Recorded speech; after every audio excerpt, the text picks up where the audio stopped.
Hi, everybody. It's Bob Ost, and this is our Friday community gathering. This is Theater Resources Unlimited, known as TRU or TRU. Hopefully, some of you out there have been able to join us live on our Friday at 4:30, and those of you who are joining us on YouTube. We always would welcome you into our community. The reason we do this is to create a sense of community. Not as urgent as it was last year. But last April 17th, 2020, when the shutdown started, people were pretty lost and pretty not knowing what to do or how to actually function during this pandemic that we grudgingly acknowledged was with us. So little by little, I started creating these rooms where people could come every week and hear interesting people talk about things that they're going through.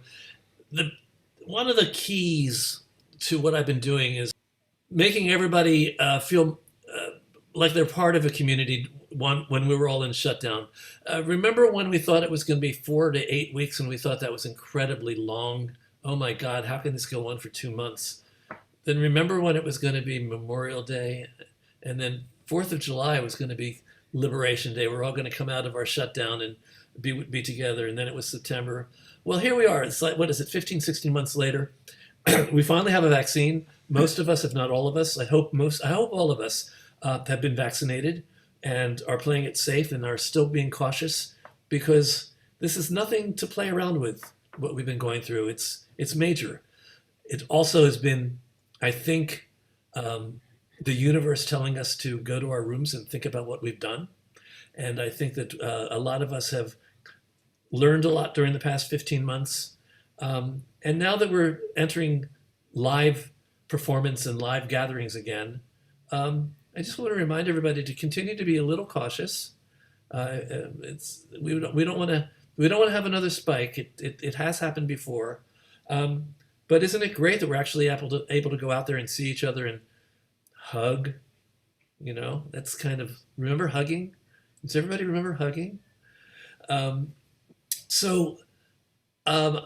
Last, I think it was April, towards the beginning of it, June Aspa was talking about how excited she was because this friend of hers, this person that she just adored, has been given this YouTube, this virtual show. It's not YouTube. Yeah, it's what do you call it? It's virtual. Jim, I'm going to bring you in because I'm going to say this wrong because we were just talking about this before. We're not only in Zoom. This is Jim Masters.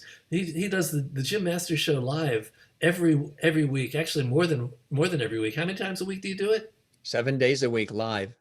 So June was telling us about this. This is something that she was really excited that was going to happen.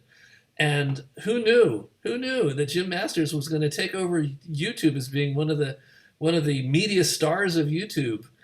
How many times a week do you do this? 7 days a week live. And sometimes we do 2 shows a day. And we've done about 420 live shows since we started in the beginning of May of last year. So everybody, this means that I can no longer brag about 66 shows. So I don't know. I can't. I'm overwhelmed doing it once a week. So Jim, I don't know how you possibly do it. And you were a guest too. I know. I was a guest and had a great time with you. It was fun. Not only does he do these interview things 7 days a week, 7 times a week, and I only do mine once. He does interviews that are 2 hours or 90 minutes an hour. Unbelievable, Jim. It's unbelievable to me that you do this. Being somebody that's doing something that's just a shadow of what you do. It's so much work. Let's get to that in a second. But let's talk about what you were doing before you went onto this virtual platform that you're on now. It's quite amazing because the show we do live, the Jim Masters Show Live, which is an entertainment lifestyle talk show series, we're sort of bringing back the lost art of conversation and do it in the style of Dick Cavett, Johnny Carson, Merv Griffin, Mike Douglas, where it's warm, it's conversational, freestyle, and inviting with guests. My model, just so you know, my model is Rachel Maddow. Good choice as well. Regis Philbin is another. So I launched the show back in May of last year as an extension of my professional work. I've worked and still work full-time in television and radio. I'm a television and radio personality and presenter and host, journalist, actor, writer, producer, stage MC, voiceover artist, narrator. And I've worked Is in that all? that's a short list, but I know Oh, okay. we're short for time, right? Okay. No, we're not. So, and it's been terrific because I think it's good to know a lot of different things and have your hands in a lot of different things, especially in all these crazy, unpredictable industries that we're in. So I've been with PBS for many years as a national and regional and local host on public television. And I've interviewed a lot of people on PBS. I do a lifestyle travel TV series that airs on CBS stations. I do a television news magazine show called Close Up Television that comes out of New York with my co-host Doug Llewellyn, who hosts the People's Court TV series. He's hosted that for years. And you've still been doing all of that at the same time that you've been doing the 7 days a week Jim All Masters of show. that. And then also I do daily radio shows with Close Up Radio and interviews with them. And I did a radio show for 18 years on iHeartRadio, MC at Carnegie Hall and other places for So friends. what do you do in your spare time? This is it. Unbelievable. Tennis, swimming. I'm a cyclist. So I try to get out of the studio or out of the house and I'm very communal. So I love to feed off the energy of others and give it back. So back last year, when flights weren't happening, because I was supposed to be flying to Ireland for a TV shoot and to Texas and to Florida, I said, you know what? For years, people said I should create an entertainment lifestyle talk show series. So I said, you know what? I'll bring in the television lights.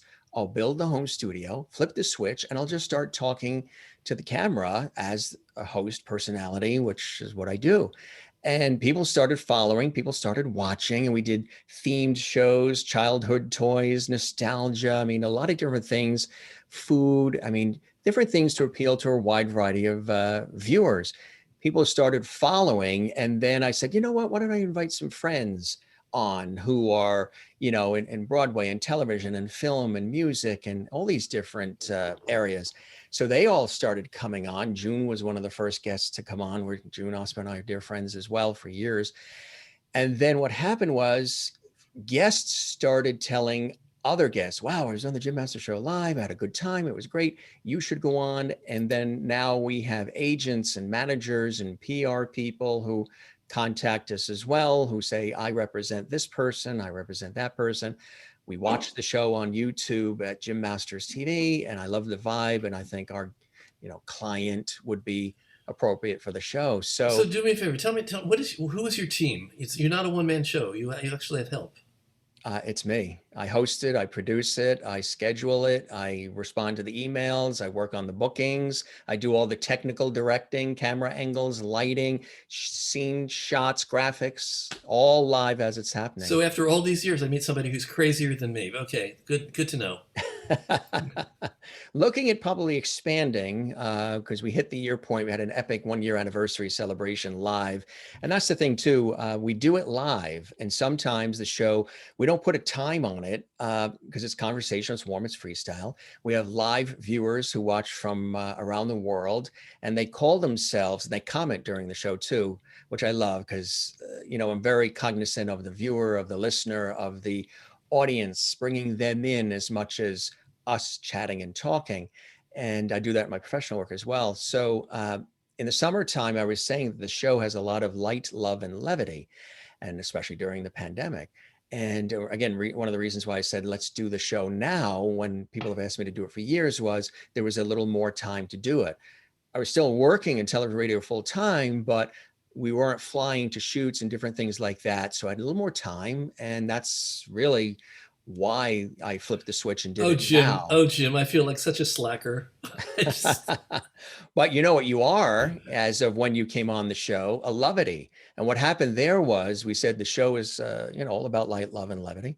And I sort of said it a little too fast. I said light, love, and levity one of the episodes last summer, and it was way too fast.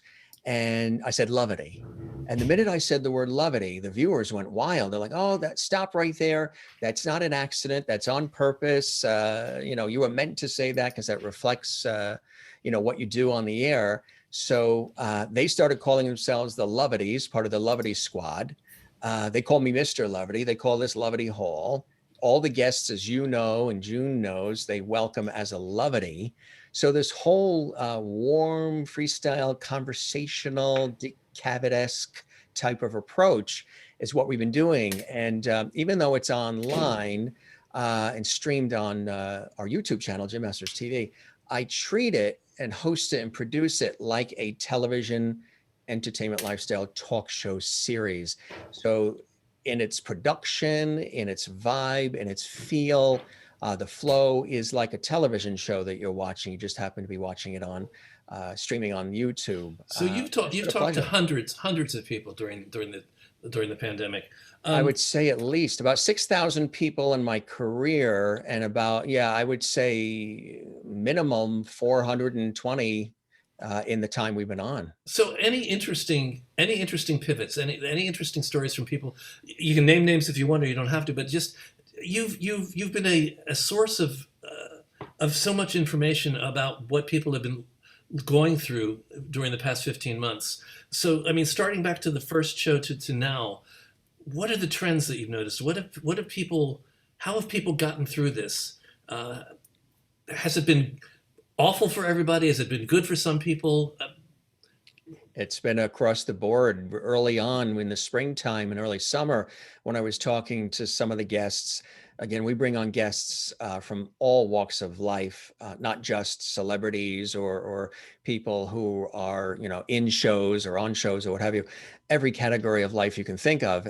But those who are in the performance world, in the beginning, they were saying things like, and this is why some of our conversations have gone 2 hours. I mean, we had Scott Schwartz, who was the actor in The Toy with Richard Pryor and Jackie Gleason. He was also starred in A Christmas Story.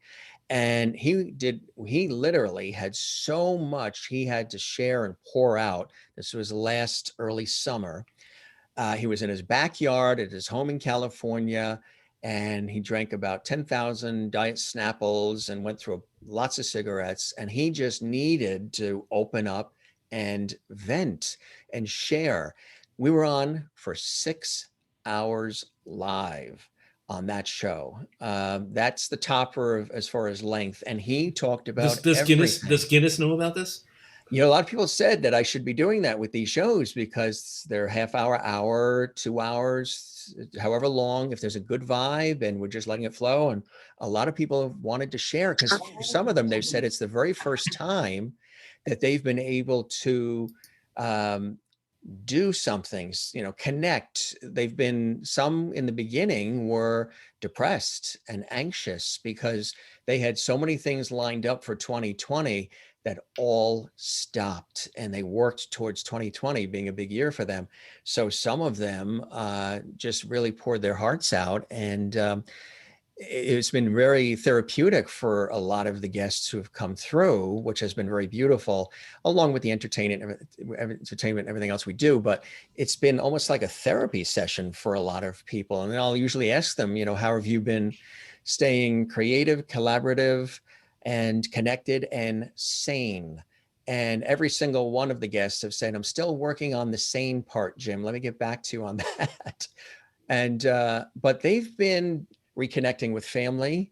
They've been breathing. Some of them who tour, some of them who have night after night of performance said it's been a struggle, but at the same time, they've actually loved the peace and quiet, because they're always on stage, or they're always on set, or they're always touring and running, and they don't get a chance to breathe and go outside and walk along the coast or talk to their family. So they've looked at this as an opportunity to breathe, pause, and reset and reboot, which I think is what this has been. I think that's the healthiest approach that anybody could take to it. Yes. It's there's so much good that's come out of this terrible situation. People have had to prioritize things in their lives. They had to look at things in different ways. it's part of the reason why so much ugliness has suddenly been thrown in our faces, because we actually had the time to sit and kind of get it. You know, Yeah. we had to get what was going on. We had to get what was going on with with the BIPOC population, and uh, this. You know, I wonder whether Juneteenth, the celebration of Juneteenth becoming a federal holiday, was an outgrowth of just the fact that we had to sit and think about what we'd done for so long. The country itself, us as individuals, so much that's not resolved now. I mean, nothing's solved. Very little is solved, but we're aware of so much now. Yeah, we really are. I have been saying on the air and off the air, I think what happened last year is it was a meeting of three energies that came together early last year, maybe a divine, maybe the planet Earth and Mother Nature. And they had a discussion and they said, you know what? We are getting a little ticked off at the way things are going, the way humans are treating each other. The animals, the ocean, the sun, the trees, the moon, leave it all alone. It's doing its thing. But humans with the violence, the divisiveness, the shootings, the chaos, the And the environment, division, the destruction all of of it. the environment. So they came together and they said, you know, what we're going to do as a new decade comes, we're going to shut everything off. We're going to do a health situation. We're going to do economic, civil unrest, and political. And if one doesn't touch somebody, the other thing will, and the other thing. And it was maybe a great test to see how, as humans, we will react to it, if we'll roll up our sleeves and participate and help one another, if we'll rise from the ashes more empathetic, more compassionate, more loving, as now we've had this opportunity to collectively, as well as individually, get through some extraordinary events and unprecedented times in our lives. So what are we going to do and how are we going to handle it? And we've seen the worst of people, and we've seen the best of the best at the same time. So my hope with all of this is we rise from the ashes, more empathetic, more compassionate, more creative, collaborative, everybody welcome to the table because we're all valuable. We all have things to say and things to share. You can't take one person or one group out of the puzzle, because then the puzzle won't be finished. And I think so those tests were given to all of us at the same time to see, you know, how we would deal with it. And hopefully there's been a lot of teachable moments. A lot of people have baked bread. A lot of people have said they've cleaned all those closets, but they've also taken a look at their lives. I mean, we just heard recently 40% of Americans are going to quit their jobs, especially in corporate America, because they don't feel it's representing the essence of who they are. They don't feel connected, respected. They feel like they're just a number, a clog in the wheel, and they want to express themselves and do things in their next chapter of life that really allow them to share. Now, I'm blessed, you're blessed, the folks that are in with us today are blessed because we're doing things that we were meant to do. We're doing things that we love doing. And this is a joy because we get to communicate and share with people. A lot of other people who've been doing jobs just for the money or doing jobs just because it's the thing they were told they had to do or the thing that they thought they had to do are reassessing that now and saying, you know what? It's time to make a change. It's time to get connected with people again. And so I think all of that has come out of this. And it's as horrific as it's been. It's also been a beautiful time because people have gotten reconnected with one another, with the arts. They've turned to the arts. I mean, nostalgic films and reruns of sitcoms and great music and you know, films and all kinds of amazing things that people have been consuming, generally online or on television, radio, what have you, streaming of events and things of that nature. But it also reminds us of the things that are so important, the simple things in life, that we shouldn't always chase the superficial. We shouldn't always chase the things that always look so glamorous or the things that are the flavor of the month. There are simple things that are right in front of us that are gifts that we often shun because we're so busy, you know, checking the texts on social media, cleaning out the emails, and always trying to be ahead and being first and number one, and not taking time to breathe and savor the moment. I'm somebody, when we Just do something, if we accomplish something, we win an award, or we go on vacation, whatever it is, I like to take a moment and reflect on what we just did, because that energy of that reflection for me is what powers me to go do that next thing. Just to put it in perspective, though, I have to acknowledge the fact that not everybody has done as wisely and as well as many of us have, Mm-mm. and it's going to take some time. It's an adjustment. Yeah, Yeah, big one. this is going to be a healing time. It's not just okay. We're vaccinated. We're back, and Not everything's at the same as all. it used to be. It's never going to be the same as it used to be. No, That's a hard one. That's a hard one for a lot of us because we always figured that we get through this and come back to the normal that we knew. no, We're not. It's. no. But I think if we can just get ourselves to believe that it's a better normal, That's what then I've said. Yeah, I've said we in certain respects we don't want to return to quote normal because some of it wasn't so hot. We hope that we've learned and there's been teachable moments and that we strive for something better. so Exactly. you've interviewed thousands of people. Does anybody stand out of the people that you interviewed who was particularly inspiring in terms of how they viewed what we're going through and how they dealt with the pandemic? That's a good question. There's been people who inspired me who I've interviewed before I launched the Jim Master Show live, just in terms of their essence of who they are and the personality, and they sort of met the expectation that I had of who that person was, like a Carol Burnett or a Florence Henderson or Oh, a Ju- tell me about interviewing Carol Burnett. Judy Collins is another one. She's wonderful because Carol is, for anybody who hasn't had a wonderful pleasure in meeting Carol, I uh, haven't. and like Florence Henderson, Would you introduce us, please? sure. Carol and I would say Florence Henderson are well, Florence was exactly like you would hope. Warm, funny, affable, approachable, no airs about her. Florence Henderson was the same way. No airs, very engaging, very passionate and witty and rolls with it. I love when you have a conversation with somebody and it's back and forth and you're both being invigorated by the conversation. It isn't where one's just talking and the other one is asking questions, but there's this rhythm, this tennis match of it all. And then if there's an audience, they're in on it too, and they're feeling the whirlwind of this. Like on my show, I don't even call it interviews; I call it conversations, really. So Carol very much met whatever build up or expectation I had. Candice Bergen as well, Florence Henderson. But there have been people who are not the Carol Burnett's of the world and the Florence Hendersons of the world who have come on the show, who have really inspired me. There's an author, David Fisher. He was on a couple of weeks ago, and a brilliant writer, and he's worked with so many different celebrities. And but yet at the What same, was inspiring about him?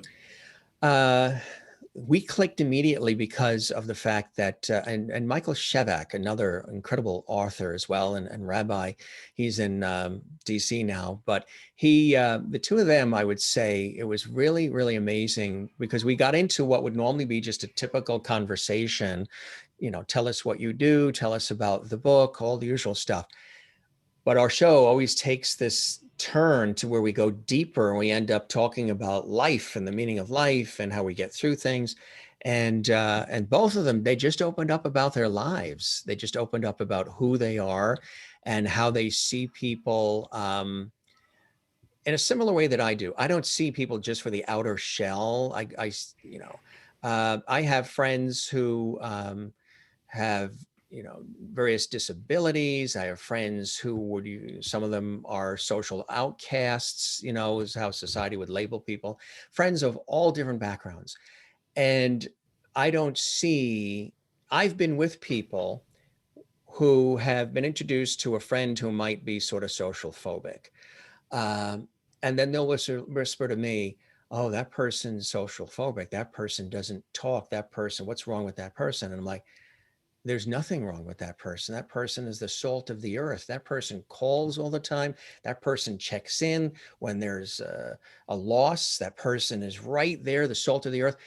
because they're not the star of the show or the the one telling all the jokes at the party, that doesn't mean that that person isn't a loving, giving person. And we've had conversations like that on the show. Um, I Well, can't tell you. let me ask you this: the majority of people, how many, what percentage were in the arts, and how many have you gone outside of the arts to meet people as well? Yes, and I prefer to do that because, and one other thing I was going to say was that a lot of them in the arts and the performers at high levels have all said they were shy when they were kids. I can't, there's a thread there of how many were not the one that was the life of the party, and how doing the work they do has helped them to allow this flame to flicker and bring them out. So that's been really interesting. We've had people who come from all walks of life, from playwrights and actors, actresses, singers, songwriters, musicians, groups, to culinary experts, sports, comedy, inspirational people, mediums, because I'm somebody who I'm always a learner. As much as I try to be a teacher, I'm a learner. So I, there's another one that wants to come on the show. Um, I'm always learning, and I put myself, even though I'm a host, I don't put myself as, hey, I'm raise my chair higher. I'm the host, put the guest chair lower. They're the guest. We're on the same plane, and we're going to learn things from each other. So I find that no matter who the guest is and what world they come from, we always end up, if they're not a friend before they've come on, we're friends after. And that's a goal. And that's something that just tends to happen that I absolutely love. So Have you had many people that have been involved in politics or have been activists? I mean, one thing that always fascinates me is arts and activism. I always think that arts is a great medium for changing people's minds and hearts. Um, have you had anybody there that you've interviewed that was really somebody who wanted to change the world with art? there have been, yeah, I would say not necessarily like a strong-willed activist per se, but I would say that there have been guests who've come on from the art world and beyond the art world who have had a message, or they've had something that they wanted to get across, and they do it via their work, whatever it may be, the types of Can you remember any specific? probably, I would say all of them. There's a little of each where they end up, we get to the point of the conversation, as you know, where we end up going beyond just the, generic stuff that people generally talk about, because they only talk for about 15 minutes and then they're out. We tend to go deeper. So because we go deeper, I would say every single one of them, including yourself and June, have express certain things and beliefs and passions that many people end up saying, I've told you things on that show, Jim, I've never told anybody. I've expressed things to you that I've never said out loud. And you know what? I'm so glad that I said it, because they feel not judged. They feel there's a trust, there's a bond, it's a safe zone for them to express who they are. So there've been some that have cried during the conversation. And I tell them, and they apologize. I've had that happen in my professional work too. I've interviewed very stoic CEOs of Fortune 500 companies, very stoic, very cold, very dry, very like, yeah, okay, where do I sit? Okay, how long is this? And they end up crying because we go to levels without them even realizing we're going there, that allow them to open up and express. And that I love doing. I love just I like getting beyond just the name and the title and whoever that person is. And it becomes, again, very sort of therapeutic as much as it is entertaining and informative. I say the show is entertainment. We always learn something. We're always educated through the conversations, as much as, we have a lot of levity and haha moments, and anything can go wrong because we're live and all that crazy stuff. And we also have a sidekick that joins me all the time as well. Mr. George Burns is always with us, as you had an I opportunity to met see him. I too. met him. Yes, I did. soon as I show the George Burns, all of a sudden, the guests and the audience starts laughing. And I Well, use some humor people know him. too. Some people know him as God. So, Well, that's true. I sell them. I said, if you have God on your side, you're ahead of the game. I use levity a lot, and that's part of my personality anyway. There's been times where things have gone wrong because we're live on the air. And I know a lot of people say that happens because it's Wi-Fi and it's internet, but I've been in television studios where sets fell down and lights burst, or a co-host got sick and had to run off while I was still on live. And I well, love those well, moments. other than the woman that didn't didn't find her way to your room for half an hour, um, what are some of the more startling things that have happened to you that you've had to deal with on air live? Um, mm, I would say when I was on PBS, we were doing a celebration of the British comedies, the Britcoms. And it was a Britcom night, and we were live in the television studio. And my co-host was the national program director for one of the PBS stations. And we've known each other for years. So we're both co-hosting, we're tossing back and forth. And as we're doing the co-hosting, we're also showing a lot of different things. You could also get this item if you support PBS and you're enjoying the Britcoms, that type of thing. So we're in the studio and we're live, and all of a sudden, we see the door fling open to the studio and a very panic-stricken master control operator with a look of doom on his face. Now, the camera was on me, so I couldn't necessarily just look away, but I was able to see from the side of my eye, because when you're in these studios, you see everything going on around you, though it looks like I'm calm, cool, and collected. I know everything that's going on around me. And I see this panicked person coming into the studio, and they're like, shh, we're on live. Don't make any noise. Don't slam the door. And he's panicking to have my co-host, the national program director, to leave right then and there and come out of the live studio and run upstairs to the 6th floor to help out with a major issue that's happening live. And that's the fact that they were airing a 2-part special episode of this British comedy. And they realized that they aired part 2 before part 1. So when the tape ended, the credits started rolling and they were short a half-hour programming and nothing else to go to. The station would have gone black. So they pull him out of the studio, and now I have no co-host, and I'm on indefinitely because they have no programming to go back to. So I ended up being on screen for literally, I'd say 45 minutes straight, ad-libbing, and the producer was crawling out of camera view, handing me everything that you could get from PBS to offer to the audience because of the fact that there was nothing else that they could toss to. So and you can get the mug, and we Did, also didn't have the didn't T-shirt, and we didn't have the. Alan Ayckbourn write this? I was going to say, and a lot of people say that must have been, you must have hated that. That must have been, panic stricken. And those are some of my best times because you're out there, they're depending on you. You have to make sense of nothing. You have to make the magic. And while there's chaos and fire all around you, you are there, and everybody involved, including the viewer at home, is depending on you to make it look effortless, easy, on purpose. So I had to carry the whole thing, and I loved every second of it because all cylinders were firing and my adrenaline was full on. So when you were growing up, did you say, I want to be a media personality when I grow up? How I did you decide that you were going to? How did you fall into this?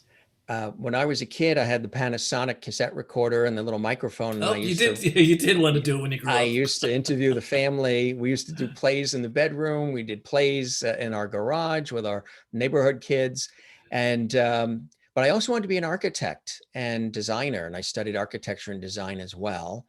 And I also enjoyed marketing and promotion. I love that a lot. And so, but I developed the on air probably as a kid, and then worked, at the various stations through schooling, high school, college, really studied it in school. And then very first position out of college In college, I was the president of the debate team. So that really honed the skills for, extemporaneous speaking and other things.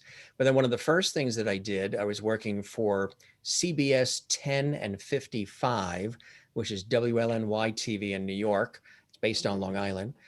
Was working there. And then I had an opportunity to also work for the local PBS station, WLIW Channel 21 in New York, and to co-host their pledge drives. And that's total ad lib, and that's completely on you. And so I was thrust into doing the pledge drives for the PBS station. I was working full time for the commercial station, CBS 10 and 55, and then part-time radio at night. Doing all of those things concurrently, I think just enhanced the passion and interest even more. And I love to communicate. I love to inspire. I love to empower and entertain. So all of that just led to everything that's happened thus far, including being on with Bob Arst. Oh, so this wasn't an accident. This is something you knew you wanted to do when you were a kid.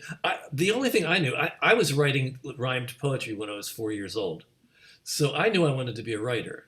And my parents had no idea what to do with me. So they were bewildered by it. And I started writing plays when I was 14. The writing was always it for me. I was one of those painfully shy people that you're talking about. When I was a kid, I just never talked to anybody. I was just by myself, and I was afraid of people. I was just really afraid. And it took me until I was maybe 15 or 16 in high school, where I finally came to the realization that everybody else was as afraid as I was. That's right. That's a great realization to learn early. That's correct. Oh, I could have learned it a little earlier, I think. But if I knew now, then what I knew now, right? Yeah. So I started reaching out, saying hello to people. The first time I remember, I just made it a point that I was going to say hello to the first person I saw when I came back to school. This is, I think, when I was 15. And this guy came walking by. I said, "Hi, Alan. How are you?" And he stopped, and he was like, "Oh, hi. What's your name?" And he started talking to me, and I started doing this with other people, and I really confirmed the fact that everybody was just as afraid as I was. Exactly right. Just opening up a door so that people can start having a conversation. You didn't feel alone anymore. You didn't feel like you were the only one, right? And when you realize that, it's really important. Anytime there's everybody experiences grief and loss and fear and rejection and going through that and being able to come out on the other side, then you become like a mentor. Then you become inspiring for others who are still struggling with that. I'm never going to be the person that says to you, "Oh my God, I told you things I never would have told anyone." I tell everyone everything, because basically I come from the belief that whatever I've gone through and whatever I share, there's somebody who's going to be thankful for hearing that share. That's right. Because they've gone through it too. So you're doing everything for the right reasons. Exactly right. So let me ask you this. What was the learning curve, if any, for you doing the show at home? I mean, you are a one-person show. This is crazy. It's crazy, Jim. It's crazy. But 7 days a week. And I'm live at 7 tonight with a show. Oh my God. I'll get you out of here in time, I promise. So what was the learning curve for you? I mean, did you buy the right lights? Did you buy the right cameras? Did you have to change things as you were doing it? After like a month or two, you went, "Oh, maybe this could be better. Maybe that could be better." Yeah, sure. You're always tweaking. We've changed the set around a little bit. We change it a lot too, based on themes. At Christmas time, there was a Christmas tree. It was all decorated for the holidays. You say we, but you mean you. No, that's something that I've always done. And a couple of people years ago, my colleagues in television said, "You say we. You should take credit and say, you're the one that did it. You thought of whatever this thing is. You're the one that accomplished that." I said, "I know, that's something I'm working to do." And when I drove alone through Death Valley after a TV shoot, I've learned to get better at realizing you got to put the oxygen mask on yourself first before you help other people put it on them. I've always been help thy fellow man, raised to help others first, and then do you. I always thought it was you know, egotistical, selfish to grab things, let me have the cake first. And if there's slices left, I'll let you have it. I'm always like, here, let me give you a slice of cake first, and then I will have mine, and I will enjoy mine even more because I know you're enjoying the slice that I just gave you. The oxygen mask is a very, very relevant metaphor. It's absolutely true. Yeah. You have to learn. You have to learn to. Another way that I put it is never try to pour from an empty pitcher. Right. Make sure there's Yes. something in the pitcher before you start pouring for other people. And the we, I've always done the we, I think because I'm a very communal person. So I'm always saying we versus I. But in this case, yes, we've done holiday shows. Sometimes I do what we call host lovely viewer chats where there's no guest. And usually it's a surprise pop-up show where it's just me and the viewers and we're just interacting. And we've talked about, pets and food. We did a 2-hour food show where the viewers had recipes they were sending in. I prepared a whole meal and I was like dinner with Jim. Valentine's Day, the set was all red. I was all dressed up with a martini. We did a Valentine's show. So I'm very thematic. With a martini. Now, finally, you get to the secret. Now I understand. Yeah. Sometimes the martini glass has nothing but water in it, but it looks like a fancy $15 drink. So I'm not somebody who likes to be necessarily boxed in. So I like every show to be, not that I'm trying to appeal to everybody, because you can't. There will be people who just don't like what you're doing and they move to the other thing that appeals to them. That's something you realize as time comes on along the way too. You can't be all things to all people. So you find your niche, you find your format.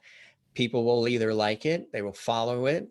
We've been lucky because, and it's a lot of work, just flip a switch and all of a sudden you have all these people. It's a building process and you got to stick with it because you can easily, there's times I've said, I'm done, I'm good. Even in the industry, even in my career, I've said, I've been doing this a long time in television and radio and everything. Today was not a hot day. I think maybe I'm going to pull the plug and it's a good time. And now I'm going to go off and do something more quiet. So you do your show on StreamYard, is that right? That's the platform. Yeah.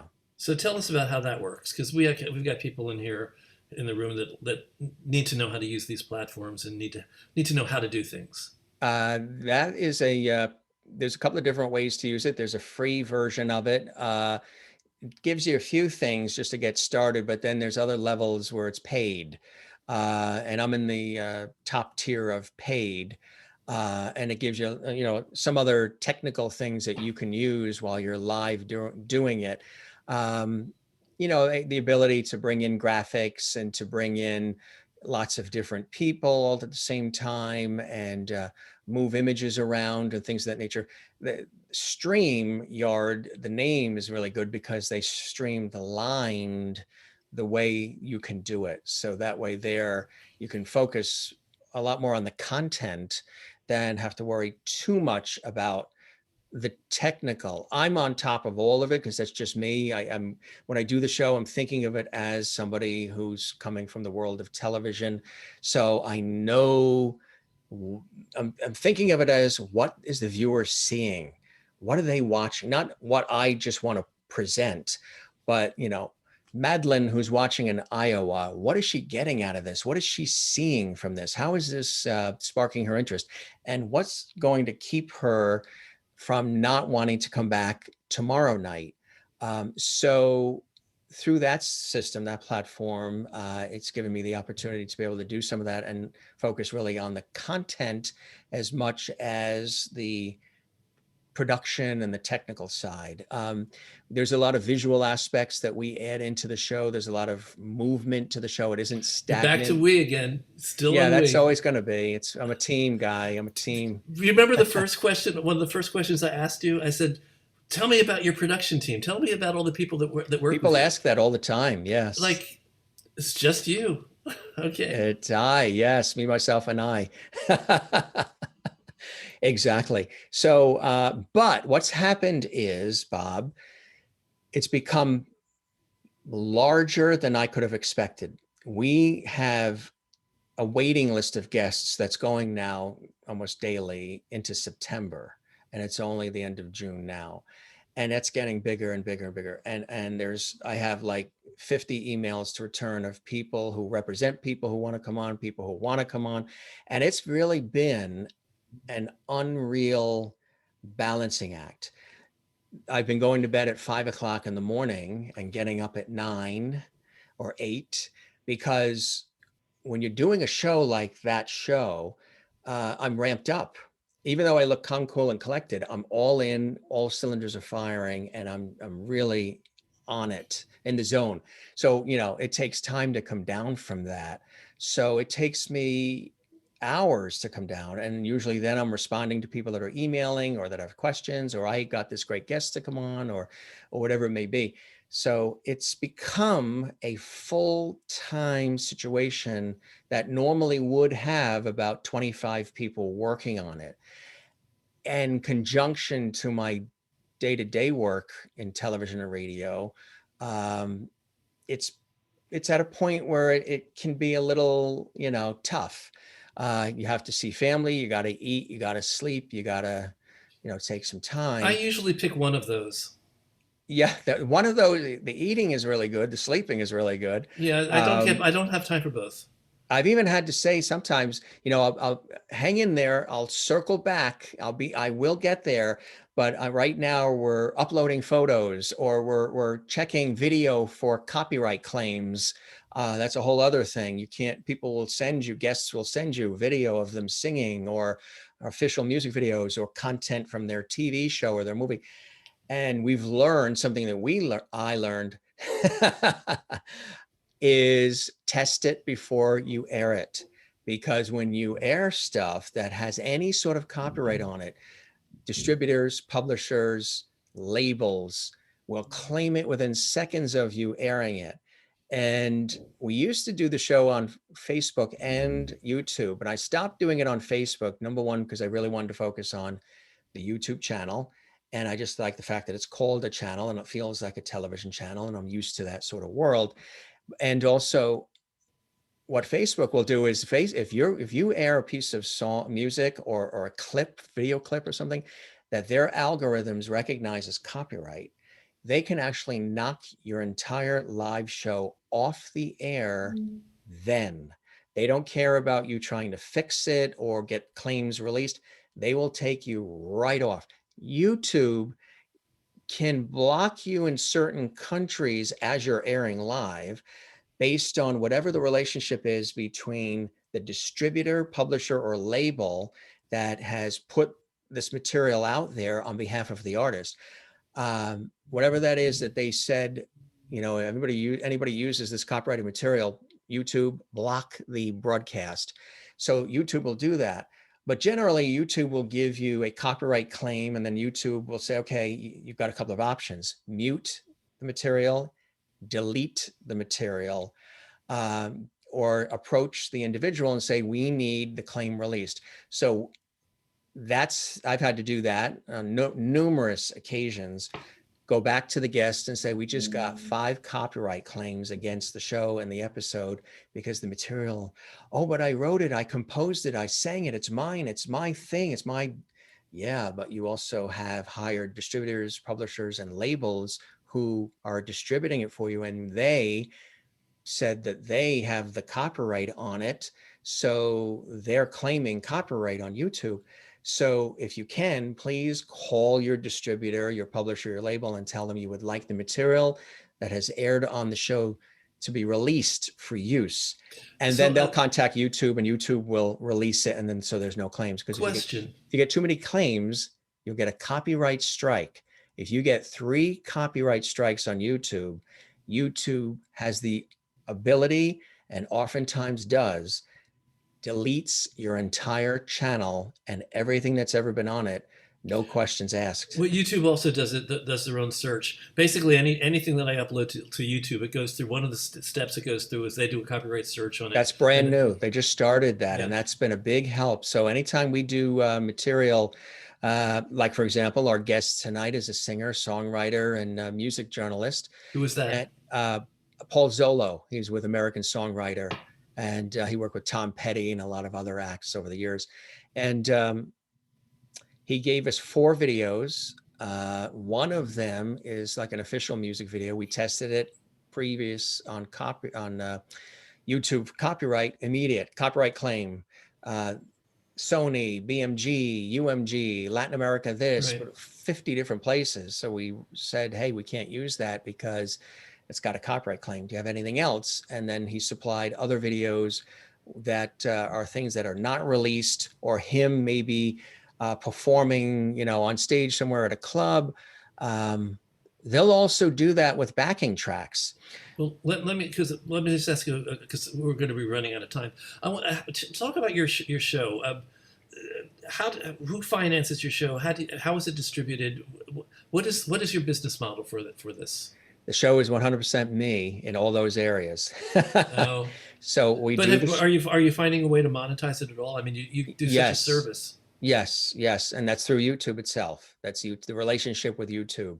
You have to have a certain amount of hours watched. You have to have a certain amount of views, You have to have subscribers. a thousand subscribers. Yeah, I'm at 82. I'm almost there. you have to have 4,000 watch time hours as well. Okay. That's a minimum for them to even consider. And then you have to go into the partner program. You have to join AdSense, and then there's also community guidelines. If somebody's a guest, or if you're on, or for viewers, and they use words that are profane or cursing, or you put up a picture that they don't like, they will give you a community guideline warning.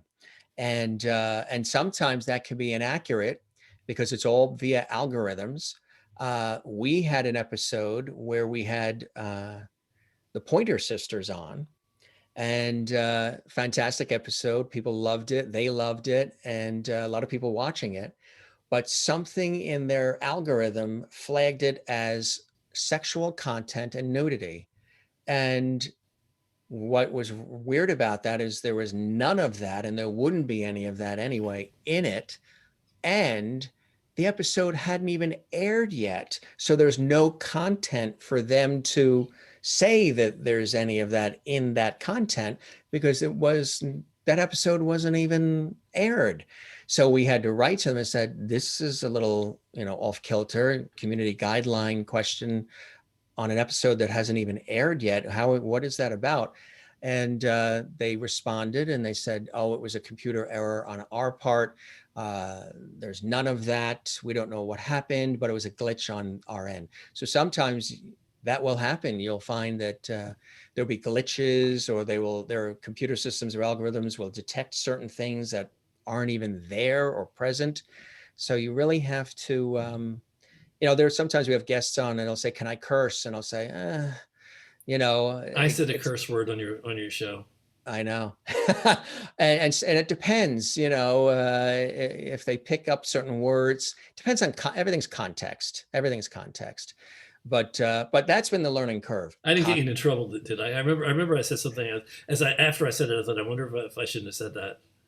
The only thing we had is that one viewer that wrote in, when are you going to ask him about his what he does, as opposed to talking about yourself? And I said, it's a talk show. Did you ever watch Dick Cavett or Johnny Carson, where they do a monologue and they also greet their viewers first, and then they talk about the guest's background, then they have the guest come on? I remember that. Okay, I was hoping that wasn't going to stick in your mind. The viewers reminded me. They immediately, right after, they're like, who the hell was that? Hope that person never comes back. Who does she think she is? My family was watching, friends were watching. They're like, that was a very rude comment. She obviously doesn't watch the show, doesn't care about the show. She just wants the guest. And I said, hey, this is a talk show and I'm talking with our viewers first, and then the guest comes on. So once in a while you get that. You can get interesting people and you just roll with it, Yeah, I talk before I introduce my guest.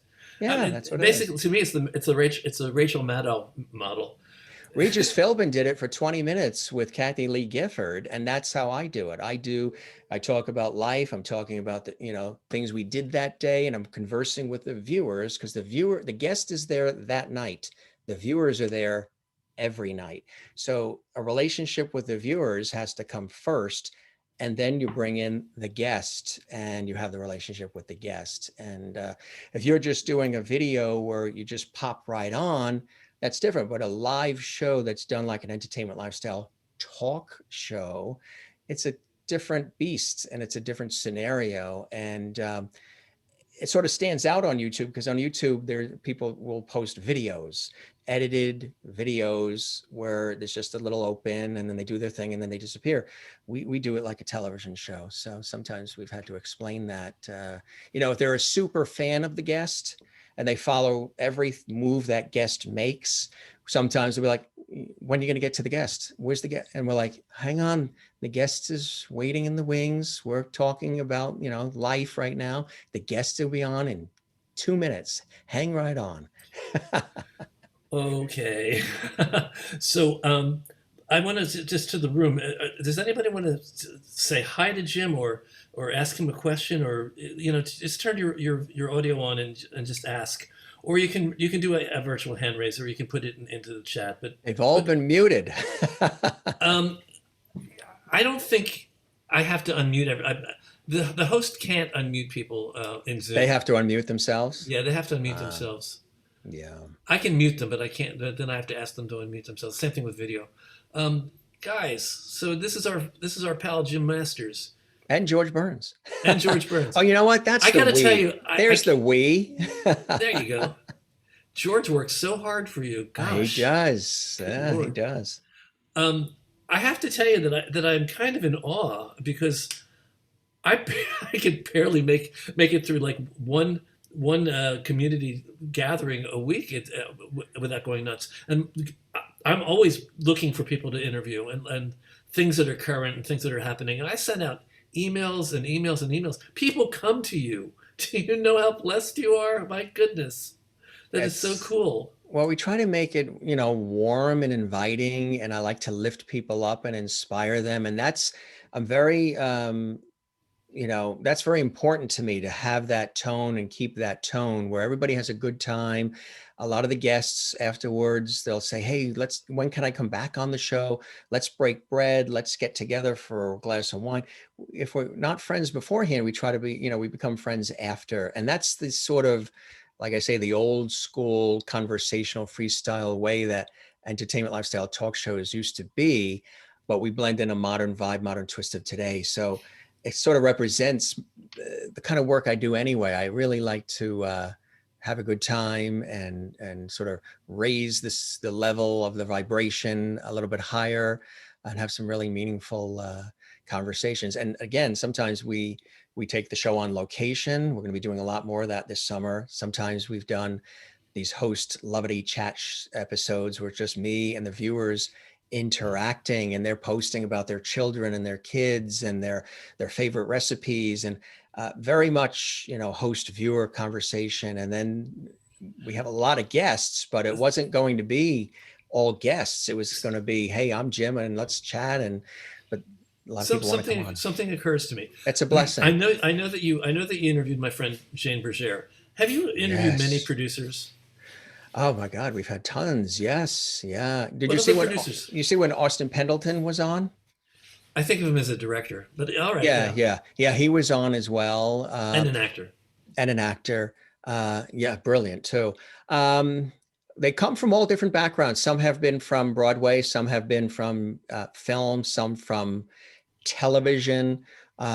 We've also had a lot of childhood actors. We had Kathy Garver, who played Sissy on Family Affair. The other night we had Marion Ross, of course, who was Mrs. Cunningham on Happy Days. We had Judy Norton, who was on The Waltons. We have Ted Lange on Sunday on our talkback panel from Ted Lange from the Love Boat. Yeah. Love Boat, yeah. Yeah, I love all those types of guests as well, because a lot of people can relate to them. So yeah. And I know you're going to have to go to be prepared for your 7:00, but RK was wondering if you have any clips that you could show. I don't know. Do you have anything that I can do a screen share with you or no? I don't have anything set up here, but if he goes to the YouTube channel, Jim Masters TV, you can see all 400 plus episodes there. They're all archived there. Okay. Same thing with us. You can find our archive on our YouTube channel as well. So at first, in the beginning, coming from television, radio, and traditional broadcast media, a lot of people in broadcast media, going on the internet didn't seem in the beginning the equivalent of the professional work we have been doing all these years on television, radio, stage. A lot of performers went from a stage to a square box on their computer, and there's an adjustment period. And like I said, for years, people asked me to do this kind of show, but I didn't necessarily think of the internet as the place to really do it. To me, it was, no, you're going to do it on CBS or PBS, or you're going to do it on a network, a traditional broadcast platform. That's why I was a little hesitant to do it on the internet. Who's going to watch? There's so much stuff out there. There's millions of videos being uploaded on YouTube. It's Well, such let me just a tell people, blur. because you talk about StreamYard. But we dove in. Yeah. Tell me if I'm wrong, but I think, guys, what you're all looking at is basically two frames against a black background. StreamYard actually lets Jim use all sorts of fancy frames around the people, and background images, and all sorts of things. It's not the big wilderness of black that's behind us. And you also can do all sorts of editing things, I suppose, with StreamYard that we can't do in Zoom. Is that correct? Have I got that sort of right? The editing part I haven't seen. I haven't used any editing with them. That you can do on YouTube. You can actually edit on YouTube now, directly Right. on YouTube. But since I'm live, we don't really have to do a lot of editing. The only time we've had to do editing if we lost the guest because their Wi-Fi went out and their picture was black for too long, where it just doesn't look good, then I can go back in and I can take that part out. But since we're live, we haven't had the need to really do any heavy editing. We have our show open, we've got a show close, a musical show open, and all of that. But yeah, but I haven't seen editing capability on StreamYard. Well, maybe I think you edit with OBS, and it's simultaneously you can stream it on StreamYard. I have to learn more about it. I'm a Zoom guy. I'm generic Zoom here. I'm chiming Kleenex. in. I'm chiming in for a second. I put the link to the show in the chat for everybody. Thanks, June. Yeah. Thanks, June. Janet Conrad, what was you have a question before Jim has to run? Yes, this is all wonderful. It's great to hear about the show. How do people find the show? So it's on YouTube at Jim Masters TV, Right. and it's called the Jim Masters Show Live. So when you go to youtube.com/Jim Masters TV, it'll come right up. How did they originally hear of it? Was it word of mouth or advertising? Some of it was word of mouth, and some of it I did promotion on Facebook. I'll share links on my Instagram. I'm on Instagram, Twitter, YouTube, and Facebook at Jim Masters TV. So I'll promote on the other avenues as well. And then a lot of people just tell each other, the loveties, the viewers, spread the word because they feel so connected to the show. A number of people have written or have said on air live in comments during the live show how the show has really helped lift their spirits. I mean, just average everyday viewers that we call the loveties. So they tell each other and they share links. Facebook has become very finicky about sharing YouTube links on Facebook, even on your own social media pages, because they see it as competition with them, because they would rather you're doing it on Facebook Live. So just sharing a link that directs people to YouTube. Facebook sometimes will actually send you a notice, you're breaking our community standard rules. Oh, that never happened to me. That's brand new. They just started doing that. Oh gosh. Yeah, then if you get too much of that, they'll put you in. I haven't had it happen either, but I know people who have. They'll put that person in Facebook jail for 30 days, and you can't post or respond to anything because they're competing with YouTube for that sort of live situation. So there's so many different things to learn. The copyright, there's a lot of things and they keep changing. A lot of the rules keep changing. So you just have to morph and pivot with it and enjoy it as you're doing it. The minute you stop enjoying it, it's all over. Go on to the next thing. If it's becoming too hectic and interfering with your life, or it's just too draining, either make some tweaks to it or do it less. And he's not just talking about a virtual show. He's talking about anything that you're doing. Anything in life. Yes. If you don't get those butterflies anymore, which are actually a good thing because it means you're still passionate about it. If those butterflies don't come, no matter how many times you've done that thing, you still get the butterflies. It's because you care about it. You're very passionate about it. So for me, it's the hair sticking up on the back of my neck. That's it. Instead of butterflies, I got like goosebumps on the back of my neck. You get the goosebumps. Yeah.